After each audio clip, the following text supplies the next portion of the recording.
Hello, CEP 200 students, and welcome to Unit 6 of the course.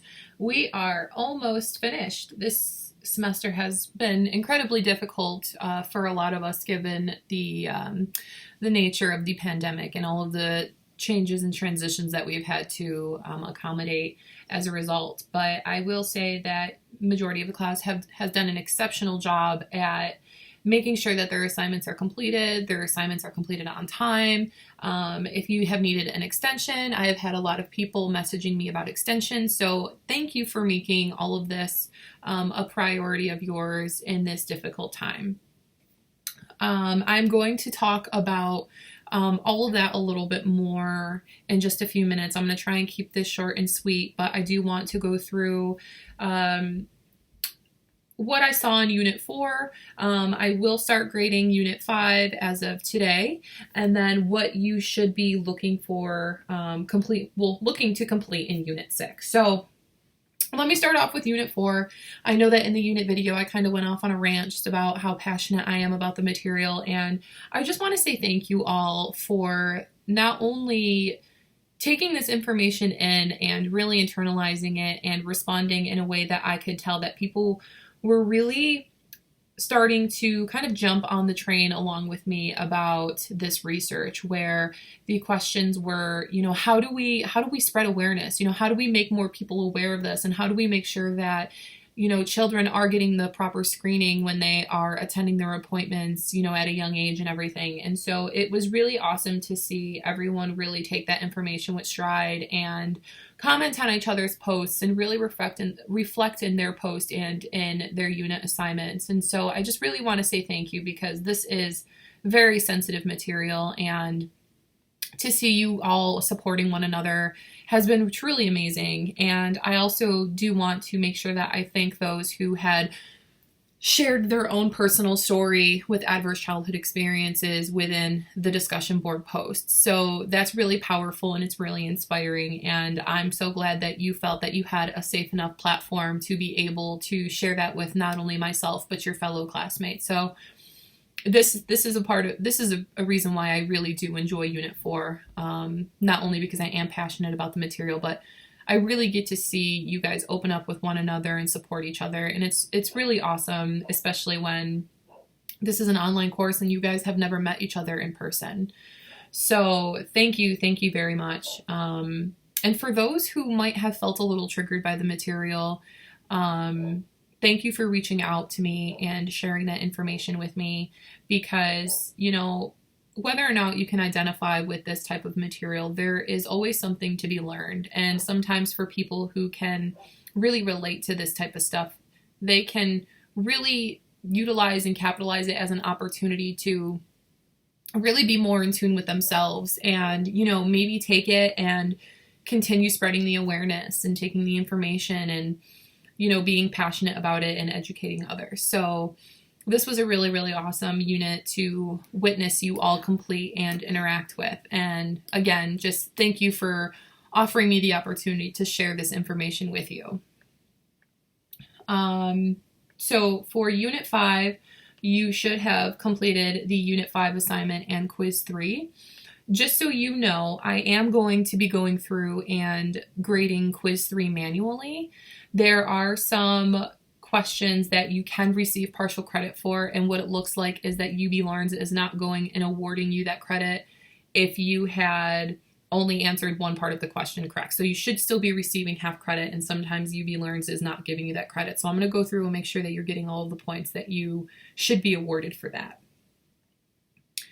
So looking into Unit 6, as we wrap up, we are looking at the last two of our counseling professionals. And so those are the school counselors and the student services and college advising. So these are helping professionals that you're going to find in the school. So whether it be, a school counselor who used to be called guidance counselors, they have transitioned to utilizing the name school counselor, as well as the counselors that you're going to encounter on a university campus. So you will learn a little bit about that.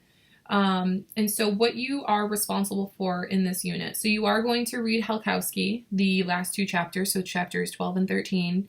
You are going to watch yet another TED Talk, and then you have 3 articles to read. But because the last unit, the conclusion unit, is kind of heavy in the sense that you have to do a cumulative assignment as well as the interview of a professional paper, you only have to do discussion board number 5 for this unit. And so the prompts are there in the discussion board. They're also there in the course schedule. And this is a TED Talk that may, again, stir up some feelings or, create a reaction in some people. It is a TED Talk by Kevin Briggs, who worked as, I believe it was like a security guard, but he worked on the Golden Gate Bridge. And he tells his story about how he has encountered individuals who have either jumped off of the Golden Gate Bridge with the intent to commit suicide, or has been able to talk people out of jumping. And so it's a very, very powerful TED Talk, and it is very possible that it might stir up some feelings in some of the students and your classmates here. So do your best. Again, I don't think I have to say this, seeing how it was so well done in Unit 4, but support one another, respect one another. I don't have any concerns at this point, but for Unit 6, that is really the only assignment that you have to turn in. So after that, and the only reason I'm discussing this here is because maybe you might want to get a head start on this. So you have the cumulative assignment and the interview of a professional paper that are due within the next unit. The cumulative assignment is set up as if it were just a normal unit assignment. However, it is not out of 20 points like your unit assignments are. It's actually out of 100 points. So it is more important than ever right now for you to make sure that you are providing very in-depth and insightful responses in the cumulative assignment. You should be already doing that in your unit assignment, but you're going to have to go even beyond what you're doing right now in your unit assignments to make sure that you are fulfilling the requirement to get 100 points on this assignment. Please, if it's a question that is very straightforward, elaborate, share your position, share an experience. Tell me something that you thought was very fascinating about that topic. Just make sure that you are able to add some substance to this assignment to make sure that you are getting 100 points, because every semester I do receive angry emails from students about how poorly they scored on the assignment, and it was simply because they did not take the time to go and fulfill the requirements for the assignment. For the interview of a professional paper, I have talked a little bit about this assignment.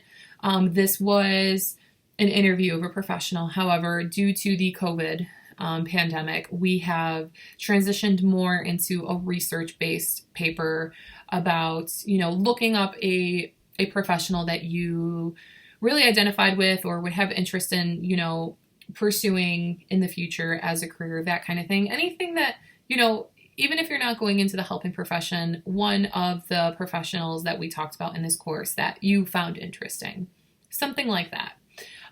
The requirements for this assignment are under the Papers and Projects tab in UB Learns. If you have not viewed those already, there was a discussion board. I'm sorry, not a discussion board. There was an announcement that I had made a couple weeks back, I want to say about a month ago, once the university transitioned over more to an online platform where I provided information about the new assignment.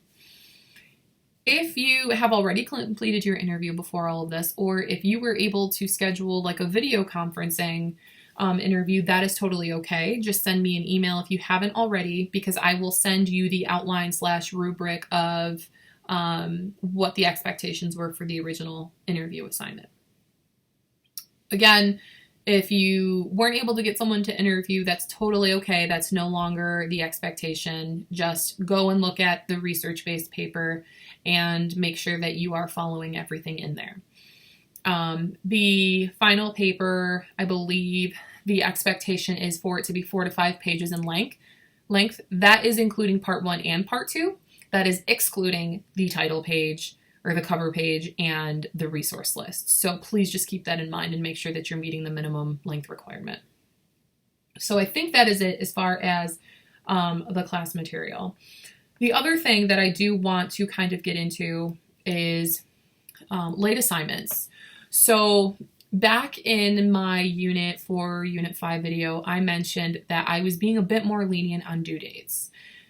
That was only for that period of time in the semester. What I mean by that is, obviously about a month ago, we started transitioning to an online platform, although we were already an online course.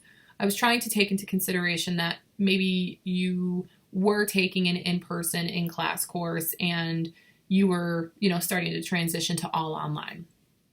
So I was being lenient with assignments and due dates around that period of time. What I mean by that is within that week or two.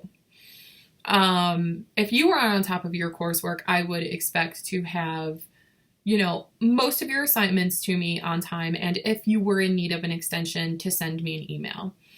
In the syllabus in this course, it actually indicates that I do not accept late assignments whatsoever. That is not true. As many of you know, if you have sent me an email before the actual assignment has been due asking for an extension, I have 9 out of 10 times granted you that extension. I have no problem doing that. I would much rather have students take their time on assignments if they know that they're not going to have them in on time, as opposed to actually rushing and trying to get them in by the due date. So I want you to really absorb the material. I want you to reflect on the material. And if that means having the paper come in late, fine.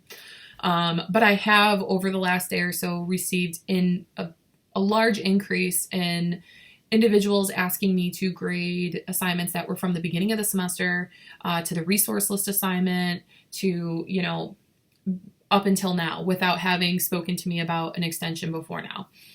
I'm not going to allow this. The only reason is because I have already denied a number of students the ability to complete a late assignment that did not have proof or a valid reason as to why it was not submitted. This is out of fairness. It's not to be mean. It's not to be, a stickler or be strict, but I can't allow some students to submit late assignments and then not allow other students to submit late assignments. And personally, as an essential employee, I don't have a ton of time to grade assignments that were due previous. So I wanted to give you all that explanation so that you didn't think that, I was acting out of malice or anything and saying that you could not submit late assignments, because I do want to help you succeed, but I just need you to be putting in the work. And I need you to be putting in the work consistently, not just at the end of the semester when you notice that your grade isn't exactly where you want it to be.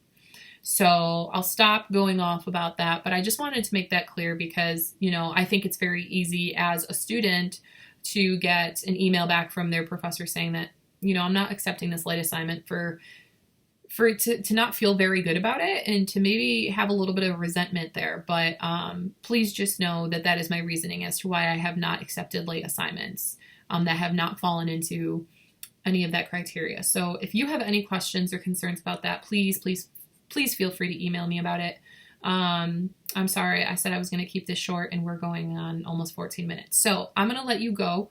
If you have any questions or concerns about the last, in Unit 5 or the cumulative assignment or the interview / research assignment, please feel free to reach out to me. I don't want to leave you in the dark. So for now, we have one more unit video, but in the meantime, please stay safe. Please make sure that you're taking care of yourself and stay healthy. I'll talk with you soon.